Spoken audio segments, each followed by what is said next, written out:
मी तुम्हाला एक प्रश्न विचारतो की कुठल्याही मध्यमवर्गीय माणसाला जेव्हा एखादी गोष्ट त्याने एकदाच मागितलेली असताना दोनदा मिळते तेव्हा त्याला आनंदही होतो आणि दडपणही येतं, अशी कुठली गोष्ट? याचं उत्तर पटकन द्या.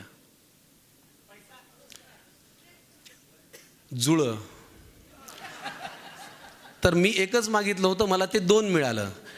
दोन जुळे नाही, एक जुळं मिळालं. हे मी का सांगितलं? कारण मला ज्यांच्या नावाने पुरस्कार मिळाला आहे, आचार्य प्रल्हाद केशव अत्रे, त्यांना विचारलं होतं की तुम्ही कुठल्याही भाषणाची सुरुवात तुमच्याकडे लोकांनी बघावं अशी कशी करता? तर ते म्हणाले मी हा विनोद सांगतो आणि मग पुरस्काराच्या भाषणाला सुरुवात करतो. म्हणून मी हा विनोद सांगितला आणि माझ्या भाषणाला सुरुवात केली. लक्ष तुम्ही किती दिलं हे तुमचं तुम्हाला माहिती.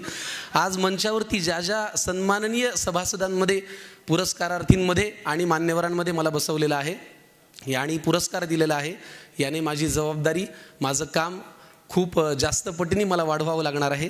मी आहे खरं तर अभिनेता आणि मला पुरस्कार मिळाला एका लेखकाच्या नावाने, म्हणून अजून एक अभिनेत्याचा भाऊसाहेब भोईर पुरस्कार माझा बाकी आहे, जो पुढच्या काही वर्षांमध्ये मला नक्की मिळेल असं मला वाटतं.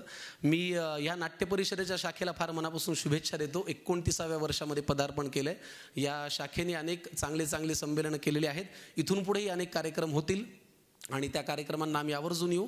आमचे सगळे लाडके कलाकार, मी आता प्रत्येकाचं नाव घेत बसत नाही, पण इथून सुरू करतो. अरविंदजी जगताप आहेत, शब्दांचे जादूगर आहेत आणि त्यांच्याकडून खूप काही शिकण्यासारखं आहे. स्पृहाबरोबर एक कार्यक्रम करायची संधी मला मिळाली.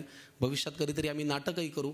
एक फार गुणी, संवेदनशील आणि स्वतःचा आब राखून काम करणारी रंगभूमीवरची एक अत्यंत उत्तम अभिनेत्री आहे प्रवीण तरडे. त्यांची ऊर्जा, त्यांची क्रिएटिव्हिटी खूप घेण्यासारखं आहे. अशोक खांडे सर आहेत, म्हणजे एवढ्या वर्षांनंतरही सकाळच्या वासुदेवापासून ते रात्रीच्या शेजारतीपर्यंत आपल्या मराठी लोककलांची परंपरा, ज्या माणसाला मुखोद्गत आहे असं मला वाटतं महाराष्ट्रातला सध्या एकमेव माणूस आहे अशोक खांडे. हे फार मोठं नाव आहे आणि सगळ्यांचीच नावं. आणि आपले लाडके अजितदादा पवार, मला ते सासरचा माणूस असं म्हणतात, कारण त्यांच्या पत्नी सुनेत्राताई आणि आम्ही मराठवाड्यातले आहोत, त्यामुळे ते मला तो खूप मान देऊन बोलतात आणि मला ते फार आवडतं. कुणाला आवडत नाही. मागे एका महिन्यापूर्वीच आम्ही एका कार्यक्रमाला एकत्र होतो आणि VIP रूममध्ये ते आणि मीच होतो. तर माझ्या चेहऱ्यावरती आपसूक थोडेसे, तर त्यांना वाटलं हा सासरचा बाबा काहीतरी निवेदन घेऊन आलाय असं त्यांना वाटलं. तर मला म्हणले तुझं काय निवेदन आहे? तर आता नटाचं काय निवेदन असतं? मी म्हणलं सर माझ्या नाटकाला या. तर त्यांनी आधी घड्याळ पाहिलं. मला म्हणले आत्ताच आहे का? म्हणलं आत्ता नाही, पुण्यात जेव्हा प्रयोग असेल तेव्हा तुम्ही नाटकाला या. ते म्हटले मी शनिवार रविवार पुण्यात असतो. मी म्हटलं मी तेव्हा प्रयोग लावतो, तुम्ही तेव्हा या. खूप चर्चा आणि गर्दी होते. म्हटलं मी कुणाला सांगणार नाही, तुम्ही जीन्सची पॅन्ट, टी शर्ट आणि हुडी घालून या. तर ते बरं, त्याच्यावर त्यांचे प्रश्न एवढे छान होते. आता उपमुख्यमंत्री आपल्या नाटकाला येण्याविषयी बोलतायत म्हटल्यानंतर आपल्याला जरा छान वाटतं ना. मला म्हटले दोन वाक्यामध्ये तुझ्या नाटकाचं महत्त्व सांग. मी म्हटलं आता 2 वाक्यात काय सांगणार यांना? मी म्हटलं सर, एक तर माझं नाटक मी लिहिलेलं आहे, दुसरं ते एका आशा पुंडलिक नावाच्या कीर्तनकाराचं नाटक आहे, जो आई आणि बायकोच्या कचाट्यात सापडलेला आहे. तर ते म्हटले ह्या वाक्याने मला काही फार इम्प्रेस नाही केलं. म्हटलं आता आपल्याकडे राहिलं एकच वाक्य, उपमुख्यमंत्री आपल्या नाटकाला येणार म्हणजे काहीतरी महत्त्वाचं बोलायला पाहिजे ना. मी म्हटलं सर माझं नाटक अशी गोष्ट दाखवतं ज्या संसारामध्ये 3ही पात्र फार महत्त्वाची असतात. ते म्हणाले आता मी नाटकाला येतो.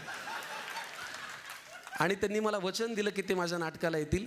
कधी येणार आहे ती तारीख आमची अजून ठरलेली नाही, पण अजितदादा शब्दांचे पक्के आहेत, ते माझ्या नाटकाला नक्की येतील याची मला खात्री आहे. आजच्या पुरस्काराबद्दल मी फार मनापासून ऋणी आहे या शाखेचा.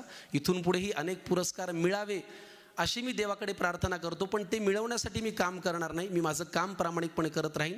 ओघाने हे पुरस्कार माझ्या पदरात पडले तर ते मी माझं भाग्य समजेन. आणि तुम्हा सगळ्यांना फार मनापासून नमस्कार. रसिक प्रेक्षकांना तुमच्या प्रेमामुळे तुम्ही स्वीकारता आमच्या कलाकृती, त्यामुळे आम्हाला पुरस्कार मिळतो. मी मान्यवरांचे सगळ्यांचे मनापासून आभार मानतो. मागे जी पुरस्कारार्थी मंडळी बसलेली आहेत त्यांचं अभिनंदन करतो. भविष्यात कधीतरी आपणही एकत्र काम करू, अशीच ऊर्जा मिळत राहू अशी देवाला प्रार्थना करतो.